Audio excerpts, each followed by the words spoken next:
and the bees so high.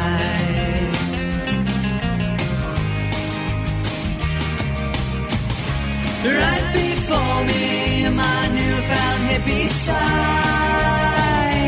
Once ignored these. Hello everyone, this is Smart Health Talk Radio Show, and I'm your host, Elaine McFadden, and boy, we got a great show planned for you today. I apologize, I was actually lugging in all kinds of things because we're going to be mixing up some kombucha right here at the studio at KCAA today. And we're going to be going through some different recipes and all these different things you can do to get those healthy probiotics in your body, working in your gut, helping to protect your body, building your immune system, increasing your energy, making your skin glow, and just making you feel good. Who doesn't want to feel good out there? I hope we have a unanimous raise of hands of people that want to feel great, because that's why you tune in to Smart Health Talk. I'm a dietitian with a master's in public health and been studying food for a long time. And I tell you, when it comes to my body, at least, I say nothing but the best. That's right, because you know, this body affects whether I live or die. It affects every second of my day. And if you're in pain, it's really hard to smile and joke.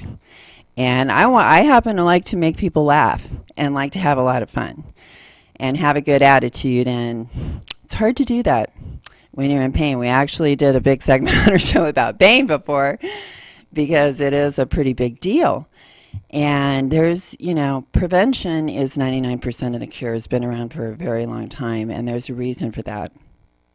Because when you surround yourself with a healthy environment, high quality food, and just don't disrupt the way things have been, the way we have evolved, what works symbiotic with us and perfect with our body. And that's what I think we have to get back to. And this is something that Hannah Crum, who is the kombucha mama, she's the queen of kombucha. I tell you, she is our go-to expert when it comes to kombucha. Not just that, but she wrote the book on kombucha, I tell you. And this isn't just your normal everyday book. It is like the kombucha Bible. Got everything in there for you. So many different things that you have not even thought of to do with kombucha. And we're going to be talking about those today. And we're not going to be just doing that. We're going to be like, maybe even like showing like some scobies and getting into the whole, what kombucha is really about, making your own. Yeah, that's how you save money, and that's how you have good things in your life. People say they can't afford it, but you can. You can, and that's what we show you here, right here on Smart Health Talk. And I just want to thank you so much for tuning in. I hope you're going to stay for the whole show, because you are going to fall in love with Hannah Crum, just like most people that meet her. And you'll see that drinking kombucha might actually do just what we say it does. So, okay, Hannah, thank you so much for all your patience and waiting for us today. And I'd just like to introduce everyone. This is Hannah Crum from KombuchaCamp.com. Woo! Yay! Hi. We're not going to have a big crowd here to applaud you. Because this woman has, she, you know, when it comes as a dietitian, I want to have tools in my toolbox, right, Hannah, to help people feel healthy. And you know, kombucha is one of the most useful and wonderful tools, because not only does it do great things for you, but it tastes good. And that's something that Hannah knows how to do all different kinds of ways in that kombucha book that you wrote. And I want you to just go ahead and introduce yourself. Tell us, you know, just a brief history, because I'm going to be, I want you to just go ahead and kind of get into it a little bit, because while you're doing that, I'm going to be unpacking all of the visual aids that I brought for today, because if you don't mind, I want to talk about like some of these different ingredients and using them in making kombucha.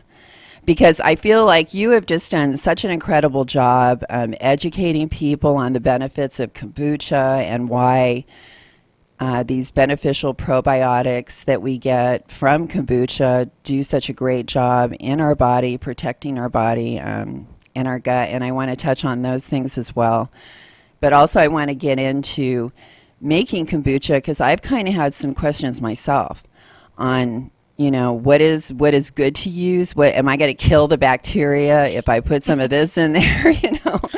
Kind of a thing. And really kind of, because this all comes down to good economics, right, Hannah?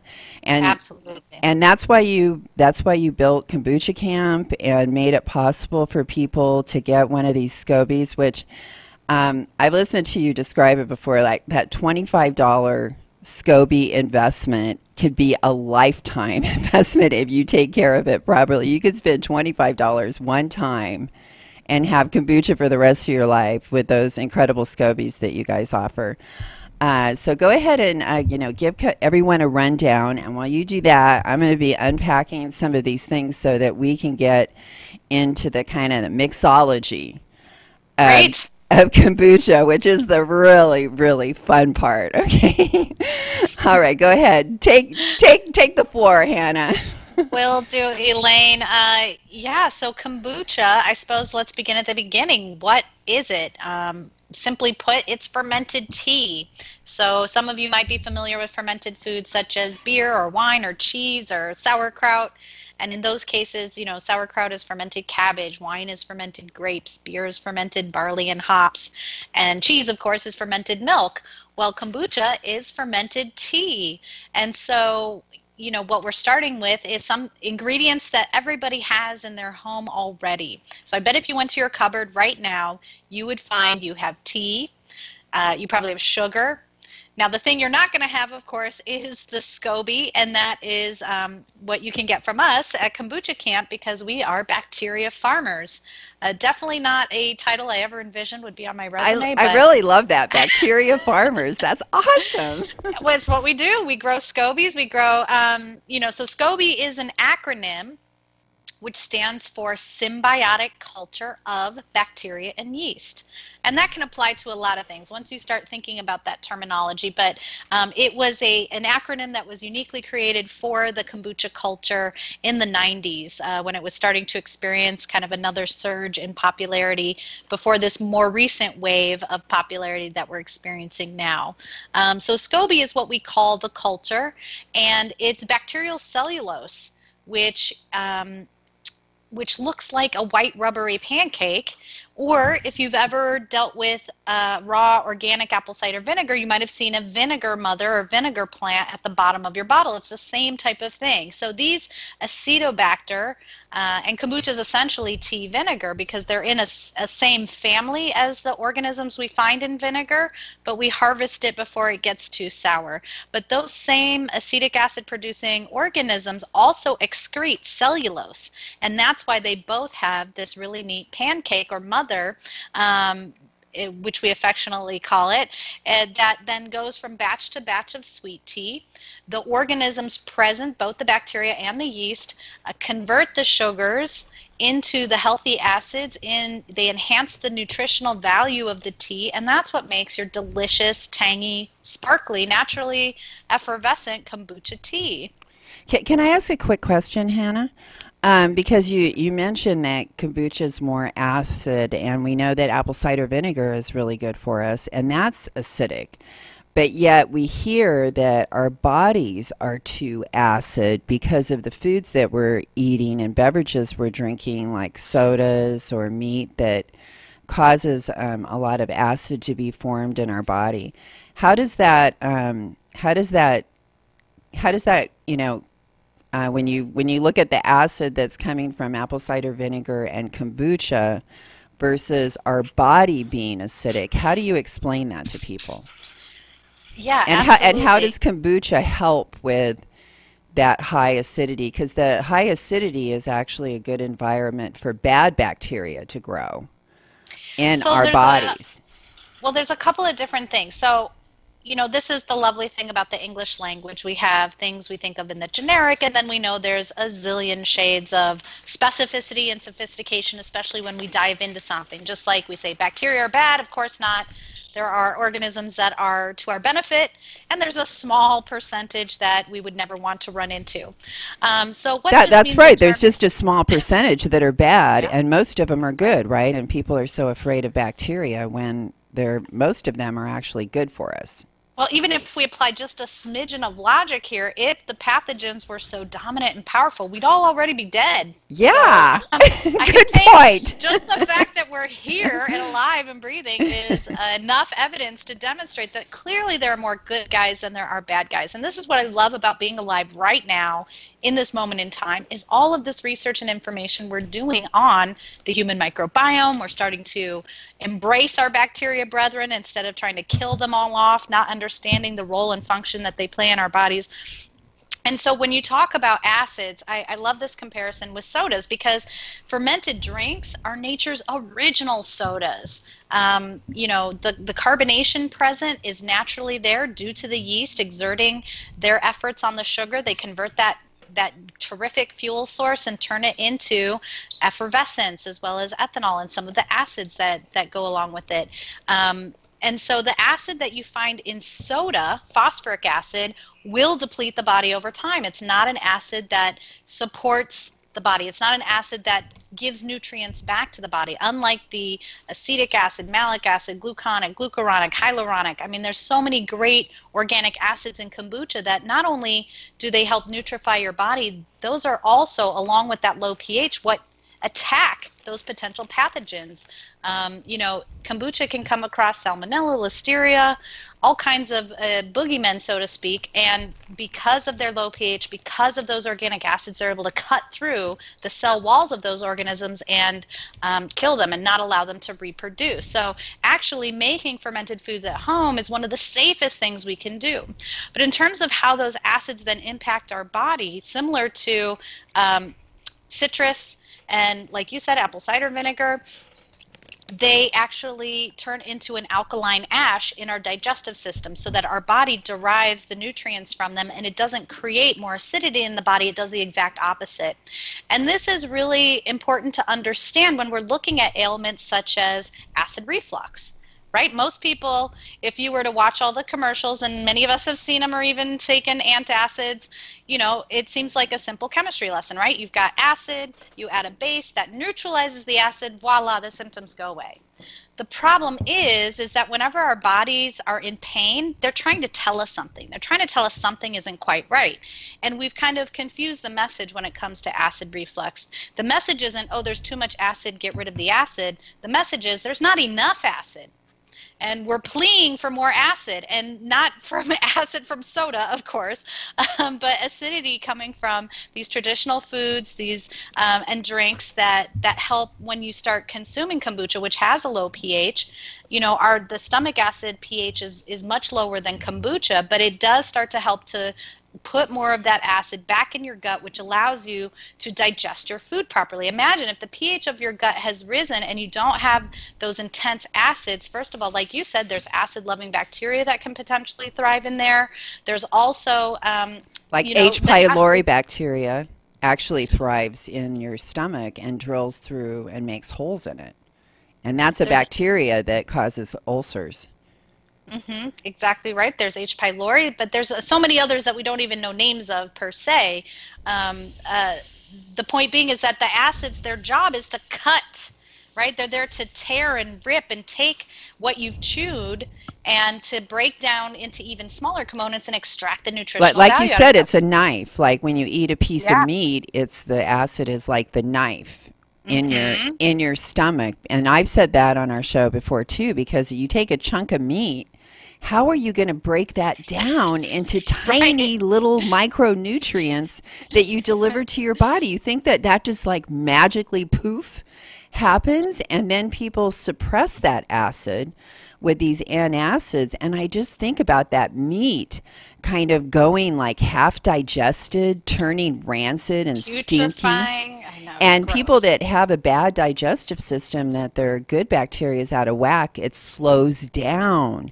And so they could go days without a bowel movement, and that meat is just sitting in there, poisoning, getting into your bloodstream even.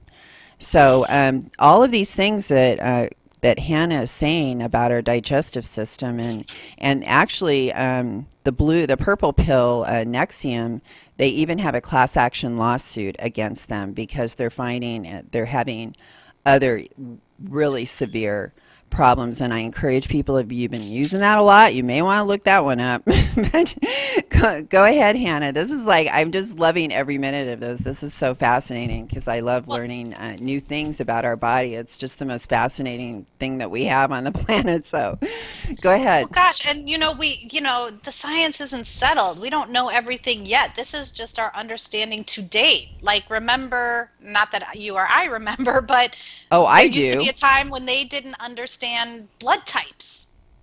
And you would give a transfusion, and some people would die, and some people wouldn't. Oh, and yeah, it wasn't maybe that until one I don't remember. I'm just using it as an example, right? Exactly. That's back in the 1800s. But as an example of, right, like, we never fully know. We never fully know. And that's exciting and dynamic at the same time. But what we do know is what worked in ancient times. Not that we all want to go back and live in, mud huts or anything, but point being is that we can go back and look at nature. What remedies, what things did people cultivate, did they culture, did they want as part of their diet and their lifestyle, and try to include as many of those as we can. And fermented foods was a big part of that. I have a recipe right. in my grandmother's recipe box for a fermented food that had different fruits and things like that in it.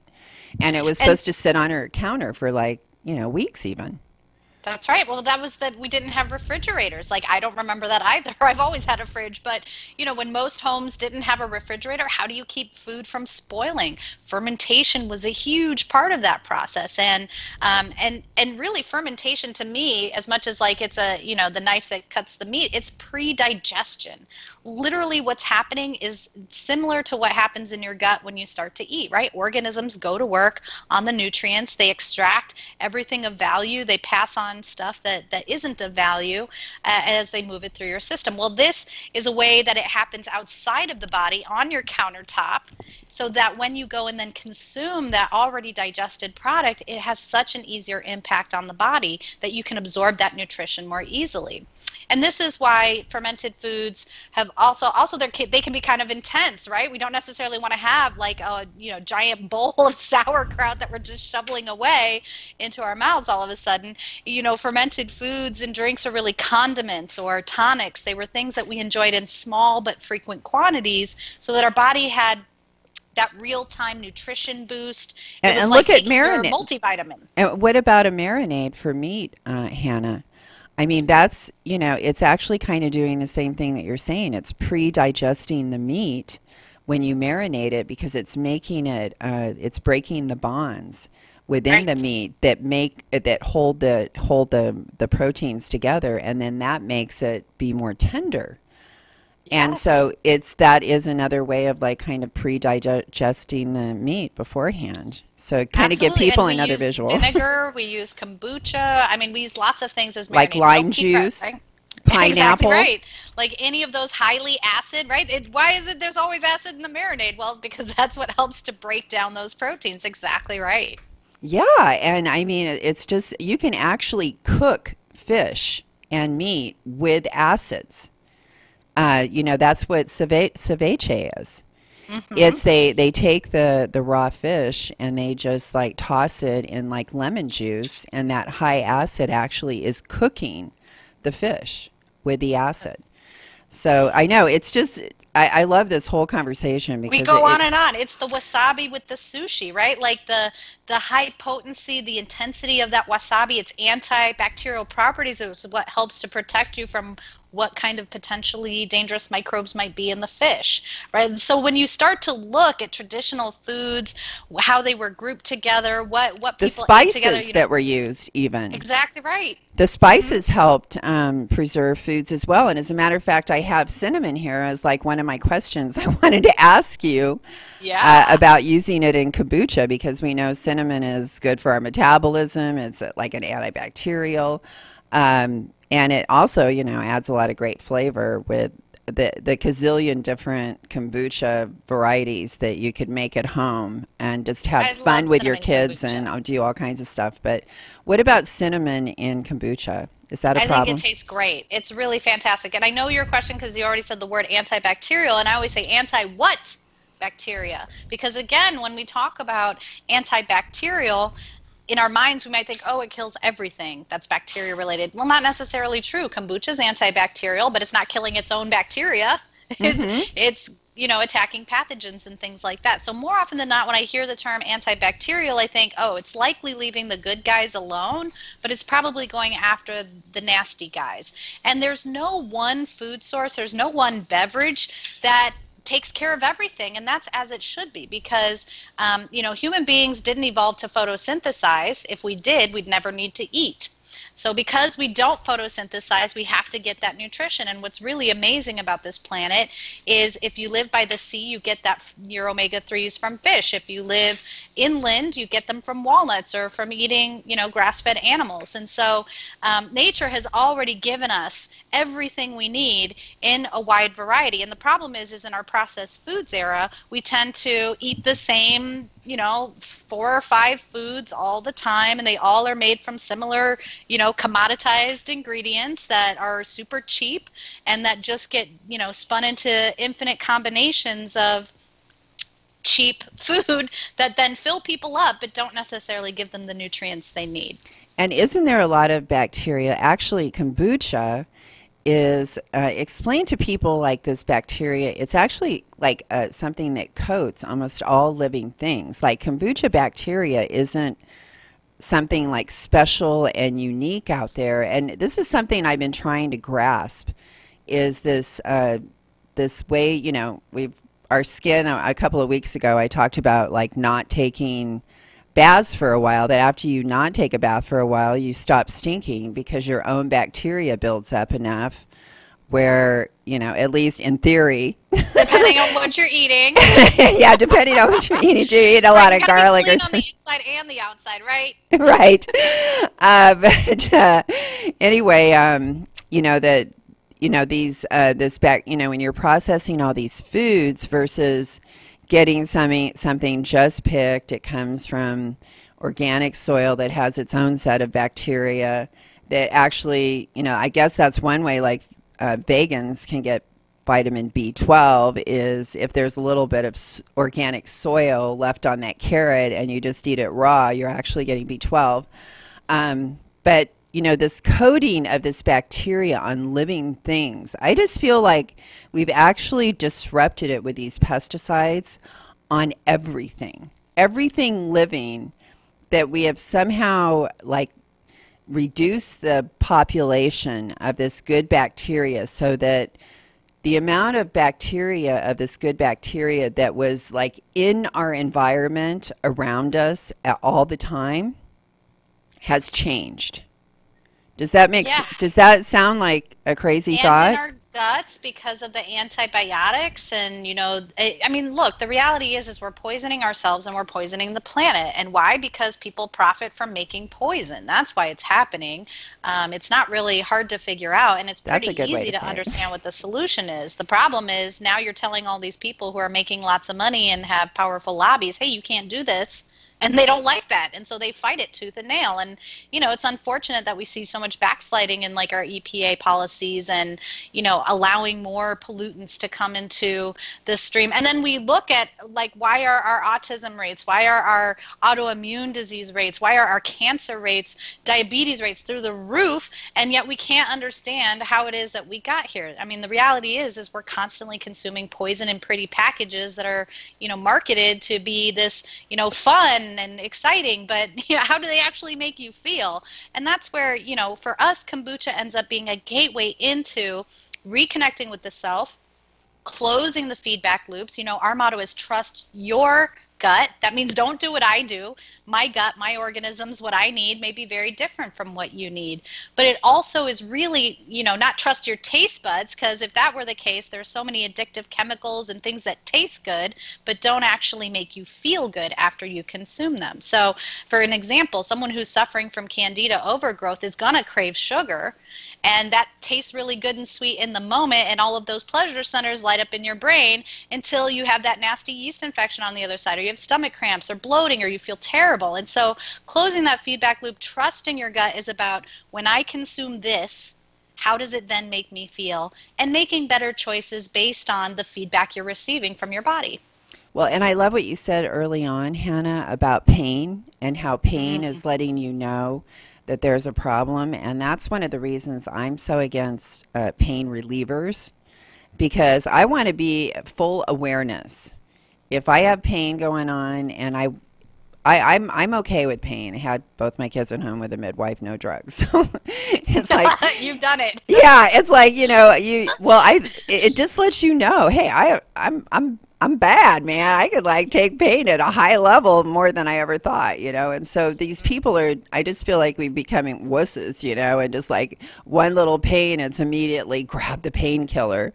I want to know where that pain is, and it keeps reminding me there's a problem there, and you need to address it, whether it's self-massage, stretching, going to the doctor, whatever you have to do, but listening to that pain. And I want to keep it there because it keeps reminding me to do something about it. But it's also looking to nature, right? We have arnica that we can apply topically or take orally. These plants have been here to help us. It's not that we're supposed to suffer in some, amazing martyrdom. It's more finding the remedies, the tools that nature has. And yeah, if I take a tincture, it may not have the same immediate effect, although I often find it does, as a pain pill. But I think more people reaching for pain pills, especially in this day and age of opioid addiction, is about, the pain of not fitting into society. Our culture is so broken up. And what do we learn from the SCOBY, right? It's all about connection. And the more connected we are, the more we live in a community, the easier it is to thrive and survive. And so because we live in so many broken pieces, I think the pain of just existing in this modern world has become unbearable for some folks. And look, anything can be a pain reliever. Being on the internet, watching TV, things that seem fairly innocuous. It's really just, how you're utilizing it. Well, and I've got my SCOBY right here, and this is one that I've saved as kind of my go-to mother, because it was just such a beautiful SCOBY from the very beginning, and it just happened to be one of those that developed, and it was just so white and pure and beautiful. I was like, this is what I'm saving. It's going to be, and so I just add more sugar and tea, and then I can just take even just some of this, and I could start a new SCOBY if I wanted to, just from this even. And I have another one that shows like a small SCOBY forming in it. I just find the whole thing fascinating because it's alive. It's life. And just like when you get fresh organic food, when you're drinking raw dairy, I mean, these things are full of the life forces that feed our body exactly what it needs to regenerate and be and make new cells and do all these things that we need. And I wanted to mention too, before I get you mentioned that kombucha has hyaluronic acid, which that explains why your skin looks so great. Every time I see you, Hannah, you always look gorgeous. You're radiant. And hyaluronic acid is what we need in our skin to stay young. And so, hey, that's that's got me sold right there. Okay. Well, I mean, you're hitting the nail on the head in terms of nature is infinite abundance. And what I've learned from kombucha, and look, I'm going to die. That's just normal. That's part of the life cycle. Look, cancer is what happens when things don't die. If you don't have programmed cell death or apoptosis, then it's just going to grow into a tumor. That was a little sidetrack. But point being is that you give an organism what it needs to thrive, and it will. And that's what I think is so transforming about kombucha, especially for folks who've been suffering with illness. They've tried 30 different treatments. They've been on this diet, that diet. They've, been on every drug that's out there, and they come to fermented foods and they start to find some real simplicity. They start to find some real opportunity to feel good again. And that's what's most exciting to me, because anyone at any time can kind of find fermented foods and find this way into having that life-giving experience. And again, it's not going to make you live forever. I don't think that should be anyone's goal, really, but it certainly can help bring a better quality of life, and for a lot of folks, help them rediscover energy and vitality, and really give them back a new lease on life, which is, one of the most exciting things about what we do, is kind of hearing those stories of folks doing that. And again, we never want to say this is all because they're drinking kombucha, as much as it has that reputation and it's been called the tea of long life or the immortality elixir. It's about all these things in nature. These are all just healthy foods that help us feel good. And I'm smiling from ear to ear right now, because you you said something near and dear to my heart, Hannah. That was that really the most exciting thing is changing people's lives for the better. When you are able to bring something to them and they come back to you and say, gosh, Hannah, I started drinking that kombucha, and my joints feel better. I'm getting around a little bit better now, and my stomach doesn't hurt. I mean, that may sound like a little thing to some people, but for other people, that is their life.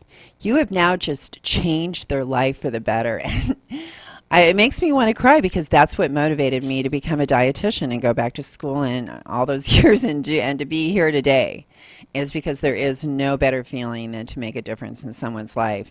And I wanted to go through some of the things that I had here so we can talk about how, because people might have these on their shelf at home, and this is something that could be incorporated. I have my jar here, which I didn't, I need to, oh, here it is.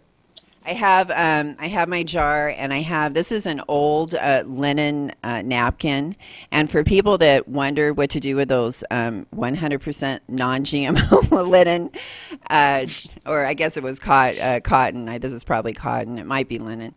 But the ones that were cotton were probably non-GMO if they're like 50 years old. But anyway, I just cut this up, and I use that on top of my SCOBY with my kombucha with a rubber band. And then that way it doesn't explode. But you have all these on your Kombucha Camp website. You have so much great information on how to get started. You have videos. People do not have to feel that they can't do this, because believe me, Hannah will walk you through the whole thing. And I tell you something else that you do, Hannah, I found extremely informative, and that was your newsletter. If people go to your website and they sign up to get your email newsletter, it's full of information and links that will just help you get better and better at learning about how to incorporate kombucha into your life and make fun of it, and all these different flavors that we're going to talk about now that we can do with some of the things I have here. So if you just have a big jar, you don't have to go, hopefully you have that, or you can even find one at the thrift store or something if you want. Well, we have them too, so if folks aren't finding them, they want an easy solution, we've got jars. I mean, that's the great thing, we're one-stop shop, but definitely you can also find a lot of these objects. Like I love when you said you're reusing an old piece of cloth. Like, I'm a huge fan of that. Like, what if it's a piece of your favorite t-shirt? Again, as long as there aren't any holes that'll let the flies in. Like, think of that. You're putting this like awesome energy into the booch as well when you're using something that you really loved. And recycling things. Many of the things here that I have, I've recycled. So anyway, the tea, it's tea and sugar. Now, you can go to Costco and get organic sugar in bigger quantities, and it's cheaper. Trader Joe's, to me, is the go-to. I think Wholesome Sweeteners is the one that packages for them because it's the best sugar, and it's a good deal. So Trader Joe's is a really good one for that. So you have to have that. And then I have the different teas, like oolong is my favorite. The Prince of Peace, always get organic tea. Isn't that your recommendation as well, Hannah? If you can't, organic everything. I know people say, it doesn't mean anything. Oh, it doesn't really make a difference. I mean, I heartily disagree. I did some glyphosate testing last year, and my levels were comparable to Europeans. And I'm not saying I eat a perfect diet. I certainly eat plenty of, I go out to eat, I live, whatever, but I'm very conscientious about the food that I purchase, and I do pay more for organic, but I also get really great deals when I go to my farmer's market or if I sign up for a CSA basket. So there's a lot of ways to get organic at a great price. That was such good advice. Really, really great. And when you buy the bulk tea like this, actually the Newman Zone isn't really my favorite, but another thing that when you buy like organic tea, like Choice, which was the first, and it's a woman-owned company, was the first organic tea in the United States. This black tea, or the classic black, one tea bag makes a big cup of black tea, where you get other teas and it's just like, looks like water after you put one tea bag. So you really get the value in there as well. So what about mixture teas, like this, like here's a mango one, and it would have like different things in it. Is there anything that you should not use, is what I should probably be asking? Well, typically we shy away from flavored teas, especially for our first batch, but there is a distinction to be made here. Sometimes flavorings come in the form of essential oils or, you know, whatever their synthesized chemicals, whatever they're making flavorings out of, and those should be avoided. However, if it's like actual pieces of mango fruit, that would still be acceptable in a primary fermentation. So it's all about, you know, reading the labels like always and just making sure you're picking something that has a really quality ingredient. And if you're not sure but you want to try it anyways, use a spare. Because the cultures infinitely reproduce, you're always going to end up with an extra that you can then, you know, even if it went to mold or it didn't turn out great or the SCOBY was funky, you could just toss the whole thing and not worry about losing that SCOBY because it's not your original mother. I just bury them in my compost pile. Yeah, I do too. And then one great thing about making kombucha is like you can use up some of the teas that you've had like a little bit of, you know, sitting in the cupboard forever. And even if you don't use them in primary, they can also be used to flavor in secondary. So you could brew some of that, you know, herbal tea or chai tea and pour that into your bottles along with the kombucha to give it that additional flavoring in the secondary phase. In the secondary phase. Okay, I love that. And then other things that you have suggested, like maca. Here's a liquid maca. I know you suggested maca powder. Is the liquid also something you could put some drops in? Certainly could. I've not used the liquid myself, but you could. You know, other people, you know, some essential oils you can consume internally. Some folks enjoy using that. I'm personally a fan of using, you know, pieces of fruit or herbs from my garden. I love to just take inspiration from what's in season. So, but yeah. So you can go for a savory. So you could go for a savory flavor. Yeah. Besides, and that savory flavor might be really good with some ocean organic vodka, right? Yeah, all of them are going to be good with vodka. Okay. That's our kombucha cocktail. We love those. And that's something. And that's one of the sections in your book, along with because kombucha, like the good bacteria, it's good for not only internally but externally. So you have different recipes in there for your skin as well, and probably for your hair and those kind of things too. Yeah, we do. And we highly recommend Ocean Organic Vodka, everyone. That's a good week. And then we have I had some blueberries and cantaloupe here, and like you were saying, the whole fruit is good. And then I have a can of organic pineapple as well. So all of these would be something during the secondary where you take your main kombucha and then you could make a special drink. And what about, I've got some this one's empty, but Fraser organic wine here too, like a wine. Yeah, absolutely. So yeah, the book has a lot of cocktails, but really anywhere that you want to, you know, get creative and just, we call it a little antidote with our poison, because the healthy acids in kombucha help to detoxify the liver or support a healthy liver. They're really great for consuming alcohol. So whether you want to use it as like to pace yourself so you can enjoy more cocktails throughout the evening or mix your cocktails with it's great for all of that. God, just so many. I'm just like the combinations are going crazy in my brain right now. We got to have a cocktail party. I know. And just like have a bunch of things and people can make their own. Yeah. I've got like maple syrup and agave here. These are two other sweeteners that people might use. Would either of these work in a kombucha, or would you just put that in the secondary for flavoring? It could either go in secondary or primary. Again, remember that whenever we're using something other than a tea and sugar, we want to just use an extra SCOBY. Now, I will say this, agave is all fructose. Is that right, Elaine? I think that's true. Yeah, that's why some people say it's not necessarily a good thing to have. Well, and, you know, for the kombucha, part of what makes all those gluconic and glucuronic acid is the presence of glucose. And so when you're using sucrose, which is table sugar, that's both fructose and glucose together. And that's why sugar tends to be the best substrate. But you can certainly experiment. And if you do, just make sure you're tasting more frequently. Sometimes, like in the maple syrup, for example, there's additional, you know, minerals and nutrients that will nutrify the yeast or will nutrify some of the organisms, and it might cause the fermentation to sour more quickly. And so if you are experimenting with flavors, just make sure you're coming in, or different sweeteners rather, or teas, just come and taste a little sooner in the process, because if you let it go the same amount of time, you might not like the flavor as well. And for honey, there's a you have a special SCOBY for that, or a special way We that you do, yeah, for raw honey. So pasteurized honey you can use for regular kombucha, but if it's the raw honey with the living organisms in it, there's a special culture called Jun or June or Jun, spelled Jun, that people use, and it's uniquely adapted to harmonize with the organisms in the raw honey. People have also said that it's better with green tea, so you can do a green tea.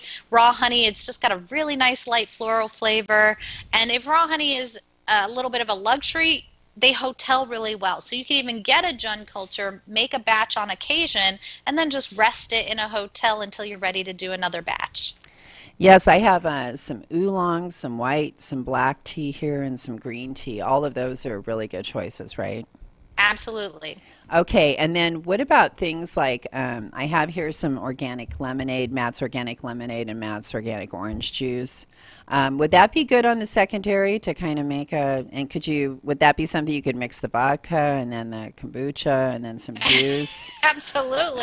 Yeah, I'm getting creative here. You are getting creative. Here's what I'll say about juice. Because it's such a concentrated form of sugar, right? Basically, you've removed all the fiber. You've concentrated it down to just the really sweet stuff. It tends to be, you can use less of it for your flavoring. The problem is if we put too much juice in there, it might get too explosive, and sometimes bottles will explode, especially as we move into summer. It gets a little bit warmer, or you go to open it and now you have a shower that you weren't expecting to have, or your walls are newly decorated.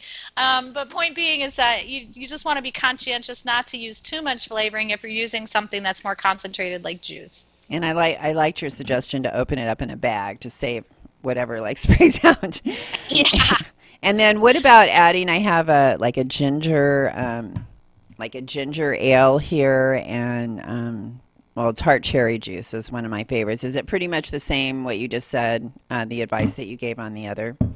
Exactly right, because even though the cherry juice says tart, it still has certain nutrients and sweeteners in it that will cause it to, potentially over ferment. So again, just using that same rule of thumb. And, people have asked, hey, can I make kombucha with Mountain Dew? And my answer is why would you? But, again, almost anything is potentially feasible if you just try. Who knows? Well, we have 1 minute, and I just want to remind everyone about our sale this Sunday from 11 to 5, our organic plant sale with milkweed for the monarchs. Go to bluemonarchproject.com and check it all out. You can order from there, and we'll even deliver. And then, Hannah, go ahead and really quick give your website and the name of your book again, and so people can find it. It's Hannah Crum. Hannah Crum, the Kombucha Mama. We're online at Kombucha Camp. That's camp with a K because I'm cute and clever. And then our book is called The Big Book of Kombucha. It's 400 pages, so it is truly a big book. But you can find that either at our store or online. If you want Kindle, it's on Amazon. So, but any way you find us, we hope you'll sign up for the list, learn more about kombucha. And then we do have other great cultures as well. So if kombucha is not your jam, we also have Jun, as you mentioned, which is the raw honey cousin, as well as water kefir and milk kefir. Yeah, I wanted to get to the kefir. I had a kefir right here, but we didn't have it. We were running out of time. The kefir is extremely beneficial, everyone, so check that out too. All right, bye. KCAA Loma Linda, 1050 AM, 106.